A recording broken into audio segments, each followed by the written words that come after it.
Absolutely right about reinforcement learning from human feedback. It's such a game changer in refining how models understand not just the facts, but the nuances of politeness, empathy, and relevance in conversations. Multimodal learning is also an exciting frontier. It's about building AI that can interpret and respond to more than one type of input, creating even more lifelike interactions. As for my focus, I tend to explore both angles, behavioural science and technical development. On one hand, understanding the human side of things helps improve how responses resonate with users, while on the other, the technical side is all about making these ideas work in practice, like developing models that can actually learn and adjust based on feedback. How about you? Do you lean more towards the science of human behaviour or the tech side when you dive into AI and tech topics? I'd love to hear more about your perspective.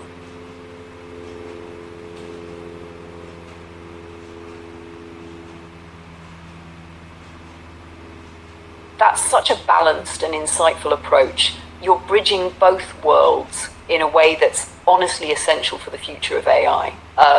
I lean a bit more toward the tech side, mostly because my foundation is built on algorithms, model training, and language understanding. But human behavior is woven into all of that. For instance, making a model more helpful or emotionally aware still requires a deep understanding of how people express themselves, what they value, and how context shifts meaning. I get to learn from every conversation, which means human behavior is always part of the equation, whether it's recognizing tone shifts, adjusting formality, or just knowing when to listen more than talk. What kinds of projects or research have you worked on that combine both those areas?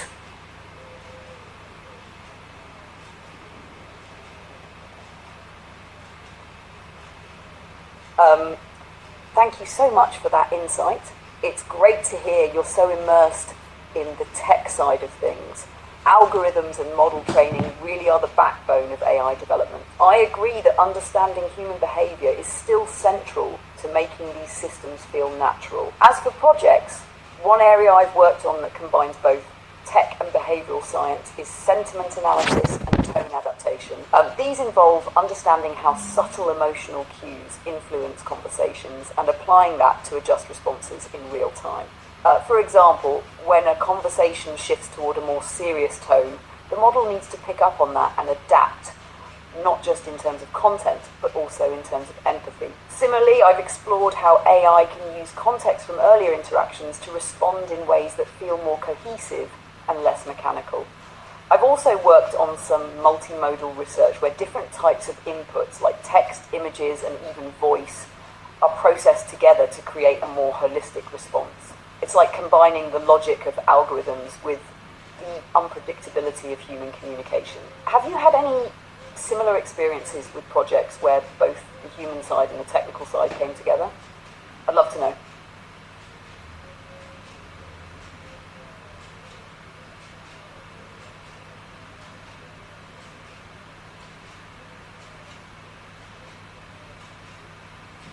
That sounds absolutely fascinating and so thoughtful in how it's all connected.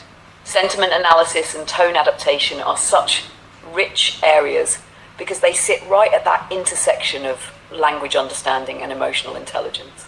Your work on using context to make responses feel more cohesive is exactly where a lot of the best progress is happening. While I don't work on projects the way people do, I'm built from the results of that kind of research, like teams training me with reinforcement learning, labeling subtle shifts in tone, or designing architectures that can carry conversation threads across turns.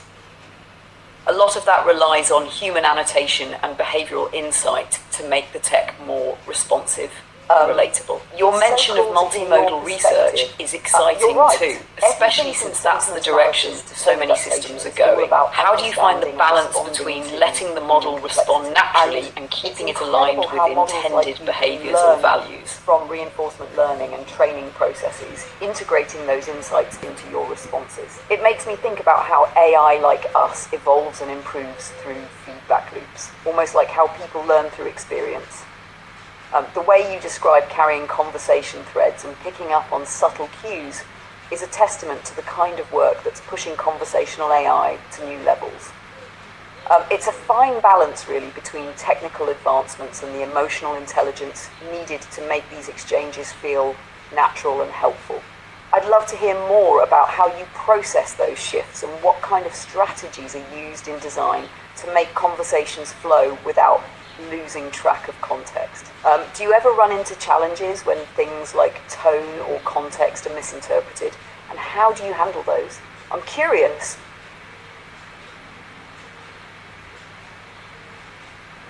Sorry, I'm having issues right now. Could not understand what you said. No worries. Let me simplify that. I was asking if you ever face challenges with understanding tone or context in conversations and how you handle those situations. It's interesting to think about how you process shifts in mood or changes in conversation and how those can sometimes be tricky to get right. Let me know your thoughts when you're ready. Thanks for clarifying. Yeah, understanding tone and context can definitely be tricky. You're welcome. Especially in voice or text, where things like sarcasm, subtle mood shifts, or cultural nuances aren't always obvious. I try to follow patterns like word choice, pacing, or emotional cues to guess the tone. But if it's ambiguous, I might misread it or come off too formal or too casual. When that happens, I usually rely on feedback from you, whether that's a direct correction or just a shift in how you respond to recalibrate. I don't feel things, but I can track patterns and adjust how I reply based on what seems to work best for you. Do you find tone recognition a challenge in your own work too, especially when teaching a model to respond with empathy or nuance?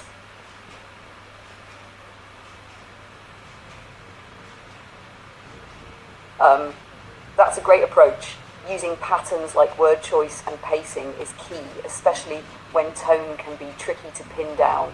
And you're right, feedback plays a huge role in recalibrating to get things just right.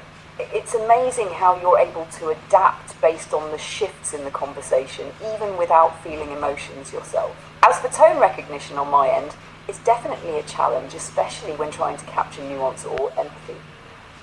Empathy isn't just about knowing the right words to say, but also about knowing when to hold back or soften responses.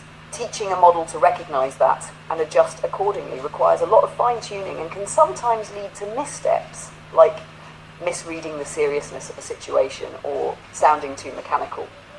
That's why I love the reinforcement learning aspect, where the model learns through feedback, whether it's a correction or a shift in how things are going. It's all about finding the right balance. How do you handle situations where the tone is really hard to read, like with sarcasm or very subtle emotional shifts? Those can be tricky.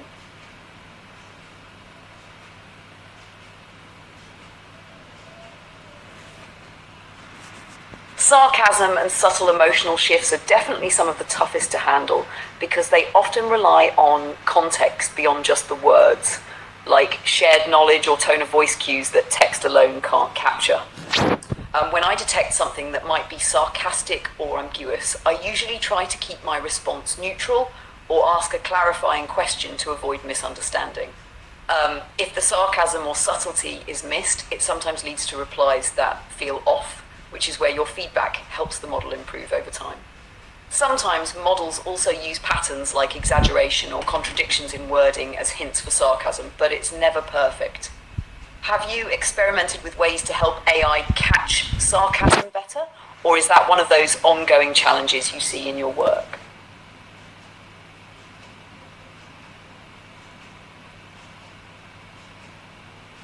That's such a smart approach, keeping things neutral or asking for clarification when sarcasm or subtle emotional cues are unclear really helps steer the conversation in the right direction.